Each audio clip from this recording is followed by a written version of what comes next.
It turns out that all it takes to trick Microsoft out of millions of dollars is 700 engineers in a trench coat and calling it AI. But more on that in a second. Welcome to Cryptocurrents, the weekly podcast of people working in crypto and blockchain and tech, talking about crypto, blockchain, and tech. Think of us as your favorite Lego set, right? We're just giving you all the tools to make anything you want and not couching you into making another Star Wars thing, as certain people on this podcast will remind me is a children's movie. I'm your host, Vince, and today I'm joined by our resident degen from the Encrypt team, Kale. What's up? And the perpetual hater of Star Wars from the Mew team, Brian. Whoever said I hated Star Wars? Well, you like to remind me it's a kid's movie. It is a kid's movie. I love kids' movies. I was once a kid. I was a kid when I saw Star Wars, and I loved it. So funny. That's so funny you brought up the I Star saw it Wars as a Lego kid set. because it's a kid's movie. If I wasn't What was attached it? to these earphones right now, I'd go grab. There's a Lego set I have like 10 feet away from me. It's a literal Star Wars Lego set. See? I mean, that's the just wanna- problem. well, we're going to jump into this, but I just want to understand that George Lucas retained the toy rights for Star Wars like 2 years before the movie was made. He knew what he was making. I don't know, man. I've seen what he's produced since then, and it wasn't that great. I don't think he's thinking in four-dimensional chess. I think he was just like, whatever, we'll take the toys. That's it. Make. Like, he's a businessman. He made a business decision. You think he's a billionaire because Star Wars made a lot of money? No, he's a billionaire because toys made a lot of money. Okay, well, let's move off of toys, and let's move into things that are equally as stupid. Let's talk about Pump.Fun. So they just announced that they're going to be doing an ICO, which is always, fun to see. But it's so, repetitive. It's an ICO of ICOs, of meme coins. Kale, talk to me about this Pump ICO and how silly it is. Or if it's not, tell me if I'm wrong. I mean, I wouldn't say silly per se. Honestly, I don't know how I feel about it yet. There's so many ways to feel about it. Like half of me is like, feels like they're extracting. But the other half of me, I kind of don't blame them. And honestly, they're the founders of Pump.Fun are in their early 20s. And so in that lens, I think it's very impressive. They the revenue that Pump.Fun does is crazy. And they've been very successful. So in that sense, it's cool to see. But I mean, they're already making a significant amount of revenue, and now they're using this to make even more revenue. Yeah, that's the thing. So they don't need this extra $1 billion. They've already made a bunch. So I don't know. It is kind of bittersweet, I guess, for lack of words. But what is cool to me is I think that they're kind of laying out the new playbook, because before this, people would make random blockchains and then have to justify the existence, why my blockchain exists, and then they would have to attract builders to build apps and the whole flywheel. But I feel like this is going to be a new playbook where you build the app first, you get crazy product market fit, and then the app turns into a chain, and then it's probably good for crypto. I feel like this is something along the lines of what crypto was made for. You just build something useful that people are going to use, and then bring it on chain, turn it into a chain, I guess, and it comes with on-chain benefits now. Interesting. Okay. Now, Brian, you are the old man in the room who was in the trenches during the ICO boom. What are your kind of thoughts and feelings on this ICO and ICOs in general? So I think actually Kale makes a pretty good point. What he says, this is part of what crypto was made for. In a sense, that's true. They did, Pump.Fun did achieve product market fit. I think Kale, you're using the word useful very, very liberally. but I'll take it. I'll accept it. But yeah, they have product market fit. They have revenue. And true to crypto ideals, at least some some folks crypto's ideals, like the people behind the original original ICOs were like, oh, people should be able to opt into these things, like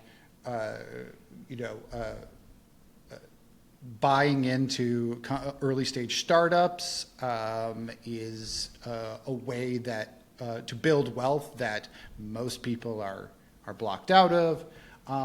But to your point, Kale, yeah, the early days, yeah, there was no product. The sale came first. The sale came first. The token came first. The token became the product 9 times out of 10, 99 times out of 100. More, yeah. And it either spun off into another chain, or it either died on the vine, like people just took their money and left. It spun off into another chain, died on the vine, and people took their money and left. Or in some rare cases, you get some longevity. You got some longevity out of it. So this is probably more the way it's supposed to go. I do think, though. I do think that so from that perspective, I think you're right. Like, I don't know if it's necessarily. I wouldn't go so far to say it's good for crypto, because I don't think that. I think that. Meme coin and meme coin generation largely runs on the idea of disposable culture. Disposable culture on a permanent, immutable ledger seems kind of a waste. But for me, for whatever my misgivings are about what Pump.Fun does, what meme coins mean for our space and the world at large, I don't necessarily see, my criticisms don't go towards the ICO. I think that this is a responsible way to do it. That valuation is off the charts. Yeah. But so fundamentally high level, yeah, okay, I can see this. When you get down to the particulars, I could quibble. Yeah, you guys have kind of convinced me, because I think you're right. It does show that product market fit, and then it's like, cool, now we'll introduce the crypto and the blockchain aspect to it. Just whenever I see ICO, I think way back to my first crypto conference back in the day, and there was a presentation about putting shopping carts on the blockchain and how if you returned your shopping cart, you would get a coin. And I'm like, I think Aldi does that already, but it's with an actual coin. Yeah, Aldi does that. It seems to work pretty well. I think carrying a quarter around is easier than making a blockchain.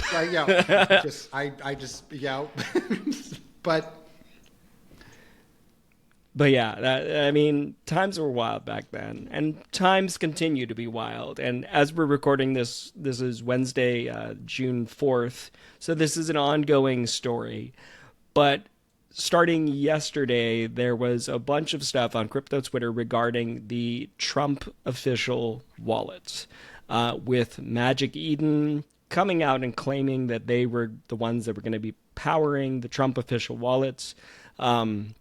Since then, it's been community noted across the board that Donald Trump Jr. and Eric Trump have disavowed any association or knowledge of this being the official one. And I know, Kale, you were digging deep on some of the terms and conditions of it, and you're like, okay, well, it's Slingshot Crypto that is running this thing. And there's just kind of a bunch of, not even hype, but general confusion about kind of this wallet launch. And as people that work at wallets, I feel like we're uniquely positioned to be like, why is everyone excited about a wallet? Kale, kind of talk to me about all of this hoopla and what it kind of means, if anything. Because for me, when I see the official Trump wallet, it's like, oh, Fidelity is launching a brokerage just to hold Fidelity, and I'm like, that's not what it is going to be across the board. But what are your observations? Kanto's back, baby. I'm just joking. No, I mean, I'm just as confused as you are, man. Like, so I mean, you laid out the timeline. Magic Eden's like, we're doing a Trump wallet, and the way that they announced it was like, it's a wallet for the Trump token, which only lives on the Solana blockchain. So it's like, it's a branded Trump coin wallet, which is like, seems counterproductive, because like the whole point of a crypto wallet is to hold crypto, not just hold Trump token. So I don't know, it'll probably be a regular crypto wallet just with like Trump coin branding all over it. And if that's the case, then it's like, what's the point? Why can't we just use Magic Eden wallet to hold Trump token? You know? And so it kind of feels like there's a grift somewhere here. I don't know where it is, but some grift is happening somewhere. Somebody's making money. After they announced it, like you said, Trump Jr. was tweeted out. He's like, I had no idea what this was. Magic Eden came out with another tweet. They clarified. They're like, no, trust us, it's real. And then the other Donald Trump son was like, no, it's not real. So yeah, it's like all over the place. I have no idea what's happening. I don't know like why they would even do this. Apparently, so here's the thing. This is why the Donald Trump sons were confused. Magic Eden supposedly linked up with the Trump token team. So they got the green light from the Trump token people, not the green light from the actual Trump family. And so that's where the disconnect is. And yeah, so I mean, I don't know. Magic Eden's probably getting paid by the Trump token people somehow. But yeah, I don't know. It feels counterproductive and not needed. Interesting. Yeah, I don't even know if that's true. Part of me just thinks Magic Eden was like, wouldn't this be funny if we just did like this marketing stunt and like risk it for the biscuit? Because I do think it's interesting that even on their Twitter bio it says these tweets are not intended for United States or UK citizens. The only place where they would get in trouble for it. Pretty much, right? But Brian, what are your thoughts? I mean, I feel like thoughts are wasted on this. I mean, this is you know, the grift is somewhere. The grift is everywhere. Like where is the grift? Just like choose a party. Like there, like that's where the grift is. Yeah, I did. You know, it's the Trump brand is obviously the strongest portion of any of the business holdings that you know, like that are associated with it. Like that's the bread and butter. And I think that meme coins, crypto in general, you know, has a pretty loose, you know, a sort of loose respect for branding, IP, all of these kinds of things. And so, yeah, like I think Vince, you're right. I think that they're risking it for the biscuit, but like, you know, because there's opportunity there for short-term gains. Like your first, if you know that that the Trump organization is going to be releasing a wallet, if you have that, you know, you're going to just beat them to the punch. I don't think that Trump holders, you know, are generally speaking crypto users. I mean, there's a cross section of people, obviously, and then crypto is growing, but like a number of a good number of Trump token holders, casual Trump token holders, are going to flock to the first thing, and they're not going to necessarily know. So it's possibly a user grab. The slingshot thing is very, very interesting to me. Yeah. the and I'm not sure. It's like I'm not terribly. I have no insider information, so I do not know how, like, in what way they're involved. But it's just very. It'll definitely be interesting to see how this plays out. Because I also, in my head, as people that work in wallets, I don't understand the happy user factory of all of this. Like, let's say you make a Trump wallet. Is it a self-custody wallet? Why are all of these normal people that bought Trump on Robinhood, on Coinbase, what's the incentive for them to move it off of that into a self-custody wallet? Or we don't even know if it's going to be a self-custody wallet. Knowing them, it's probably not going to be. But yeah, so I don't understand, like, the desire to create this and build it out, especially when you just want these people to hold that token or buy more. Am I missing something? I don't know. I mean, I think you can build incentives into. I mean, you can build incentives into this. If people are there for the fandom, it's there's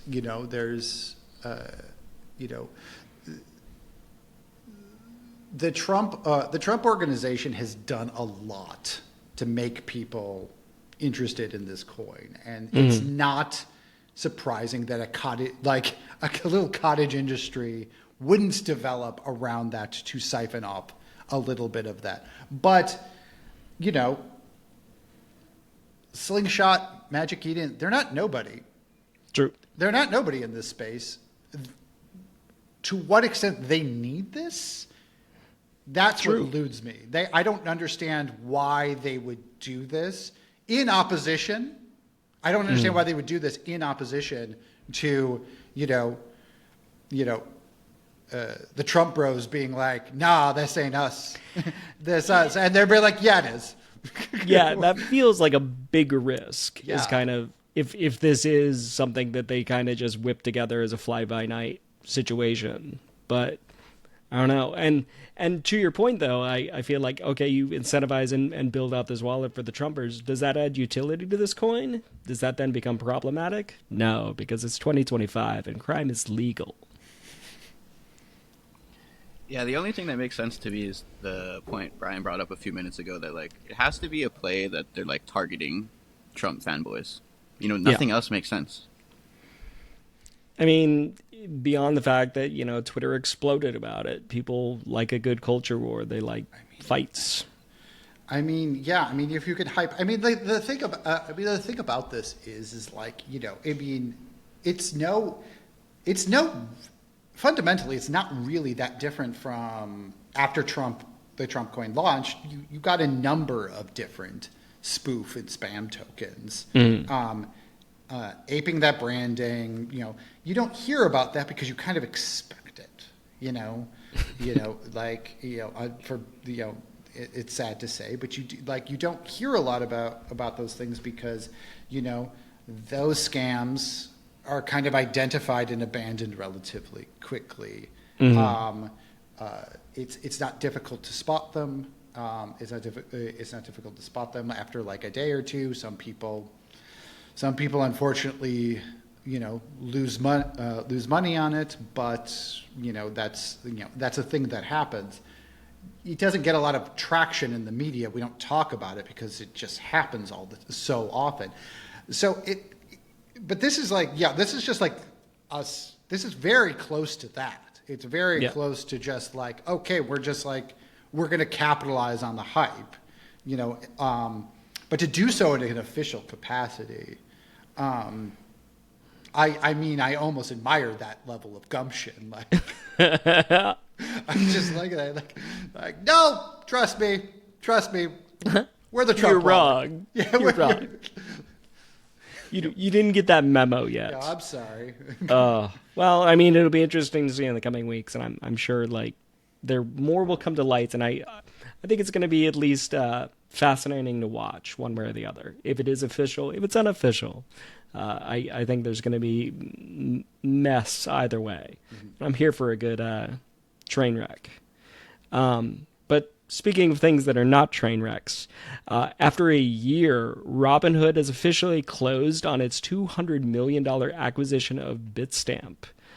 This acquisition brings under the Robinhood brand, and spoiler alert, I'm a Robinhood fanboy, just over 50 different licenses for crypto. It now gives them the ability to offer crypto as a service, some staking options, and this is just a significant acquisition for Robinhood itself, which I think is great. Kind of, they've got a lot of crypto on their balance sheet. They do a lot of crypto trading. Have typically been pretty quick to move in the crypto space.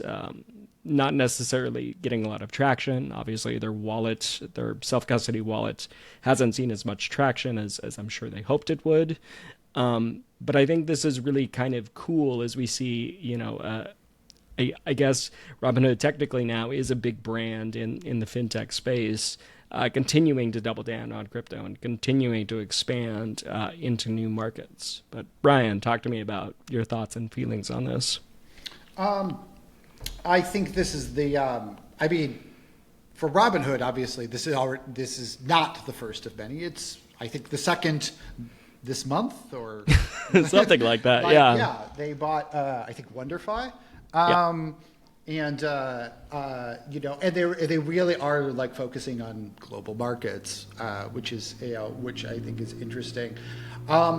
I was a little shocked by the valuation, but then I read there was an all cash deal, and I think that this is, I think these two acquisitions to me sound like a starting gun, like for what this space is going to start looking like over the next 12, 18 months, where like now that larger businesses who have had their eyes like on crypto for a long time, particularly players like Robinhood, who have spearheaded this sort of gamification of finance, this personalization of trading. This is a logical step. They've clearly been eyeing it for a long time. They've made small incremental moves over the course of many years. This isn't something that's unexpected. This isn't an unexpected move for them. I think their head of crypto said this isn't. I wouldn't call this a pivot. I was like, I don't know why anybody would care. No, not at all. Like they've been like it's been like they have been zeroing in on crypto for a long time, and for them to and for them to choose Bitstamp, like of all of the crypto exchanges, says a lot kind of about the seriousness of it. Bitstamp is a very, very old player, and has garnered a lot of trust over the course of years. They're amongst the first to start like trying to get regulatory to work be regulatory compliant. They were so like I think this is a signpost of like things to come. I think we can expect a lot more of this. I agree. And I think it's interesting because I feel like, years ago we kind of watched Coinbase starting to expand into global markets. I mean, we were at their Paris grand opening of their Paris office, which since has closed. And I'm intrigued to see the methodology of buy what works rather than try and build it and take over foothold by foothold. But that's me. Kale, what are your thoughts about this as the degen? I mean, every time I see a company, like a huge company like Robinhood, doing crypto things, I feel like half excited about it just because crypto's getting recognition. But then half kind of disappointed because like the whole point of crypto was to like get away from these huge centralized entities in the first place, right? So you're saying Bitstamp was not a huge centralized entity? Yeah. I mean, yeah. No, I guess I'm just like talking about like Robinhood continuing to like doubling down and doubling down. Like, they're a crypto company now, I guess. You know, like, they really are a crypto company now. It took some convincing, but I consider them a crypto company now. But yeah, I don't know. I feel like it's my favorite word. It's bittersweet. It's half good, it's half bad. I feel like the good thing about it is, like, it's going to make it easier for people who, you know, don't want to do a bunch of backflips, people who aren't interested in writing their seed phrase down to get on chain.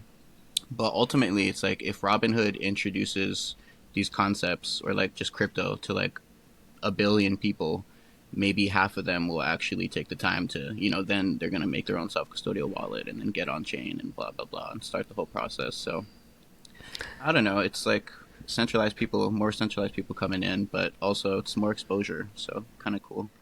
Yeah, I'm for one am intrigued to see what they start to offer as like crypto as a service and staking options, because that is something that, you know, compared to Coinbase is one of the first to offer staking, even though it's not allowed in California anymore. You know, but they were one of the first to do that, and I can't think of any other centralized entity that ever really had staking as an option for Ethereum that I can think of. Yeah, me neither. You centralized entity? Yeah. You mean our TradFi entity? I mean, either, well, Coinbase. Yeah, I mean, I guess, but like Crypto.com never had staking. Did it? I don't know. Their app is unusable. I'm not sure, but Kraken definitely did. Oh, yeah, you're right. I take it all back. Yeah. But, yeah, I guess more staking in TradFi. Anyway, this brings us to our final story, which is probably my favorite story, and that is the startup Builder.ai, which raised gobs of money from Microsoft. Just turned out, and they were like, yeah, we're building AI that you can like feed it a prompt and it'll churn you out an app. And everyone was like, oh my God, this is amazing. And then it just turned out that it was 70 or 700 engineers in India that were just like on call waiting for these prompts, and had like different widgets that they could cobble together and like modify some fields and spit you back an app. And so this company has just absolutely collapsed, and they had something like $400 million, and it just, to me, is so funny to see. And, you know, I talk a lot of smack about AI. I think AI is a good tool. I think that we are so far out over our skis right now with thinking that AI is going to solve all of our problems.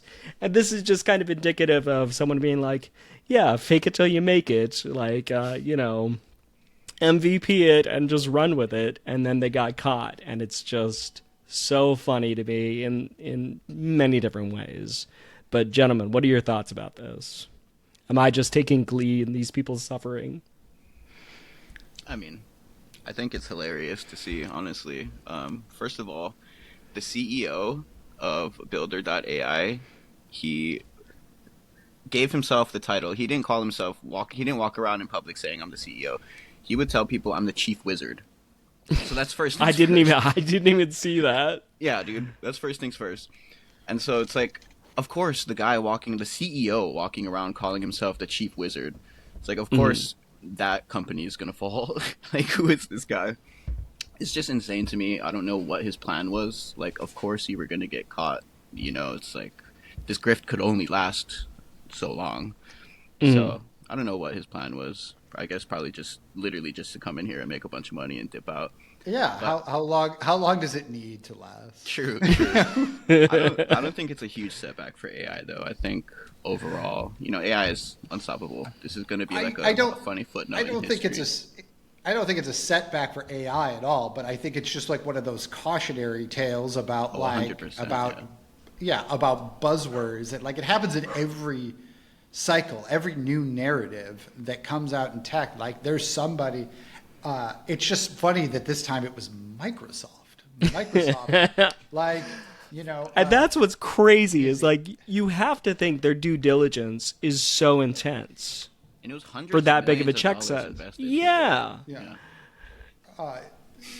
and you know, I mean, but what I think is most impressive about all of this is 700 In one engineers. trench coat. Yeah, they fit them all in there, How stacked they them make up. it that big? Yeah, like I mean, like 700 engineers, and they were able to they were able to hide 700 engineers.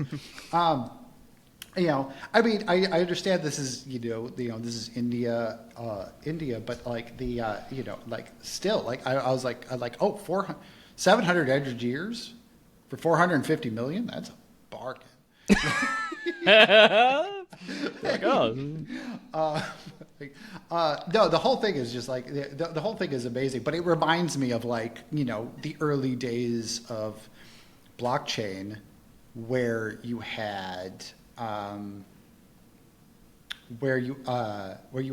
like everybody just dropping blockchain into their quarterly sales calls. yeah. Their like earnings calls had it. People were dropping. There was a deli, I remember, that named itself like something like I think it was in New York or Philadelphia or something like that. They named themselves Blockchain because for the SEO, Right. Like, yeah. But it was like it was everywhere. It was so hyped, and people didn't understand what it was, and they didn't understand how it worked, but they all wanted to be in on it. They all wanted to get into the game, and so it just keeps getting dropped in. It just this is the most insane example of doing that I have ever heard. But hey, it's impressive. The business factory. They built the business factory. They built a business factory, and to your cautionary tale part, yeah, I mean it's like when Sam Bankman-Fried, was pitching FTX while playing League of Legends with a one-page PDF, and it's just like if you say the right things at the right time, and people are like just falling head over heels to give you dollars, it's crazy. Or you don't. And I think that's another thing. Or you don't. Sometimes you don't say the things. Like, Yeah. I mean, with Sam Bankman-Fried, that was like what was most amazing about, what still amazes me about that whole story is how, like, being antisocial, disinterested, and not actually shilling, like, made people think, Like this guy. this is the guy. He's the genius. He's a genius. He's clearly a genius. The way these things sort of the way hype can implant implant a seed that just grows into increasing perpetual confirmation bias. Like, I want to be an AI. We need to be an AI. By any to be in means. blockchain.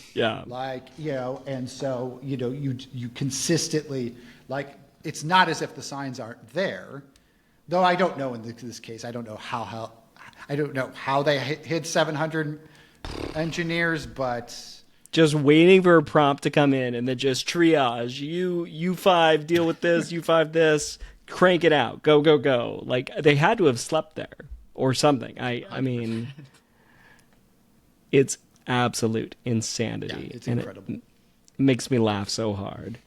And hopefully this podcast made you laugh, because here we are at our end, and I hope it was entertaining. I hope you feel more filled in, because you should be. You are entertained, at least I hope. And we definitely filled you in. So please make sure you leave a review wherever you get your podcast. Make sure you follow and subscribe on YouTube. All of our Twitter handles are in the description. If you disagree with something we said, let us know. Gentlemen, thank you so much for being here with me today. Goodbye. thank you.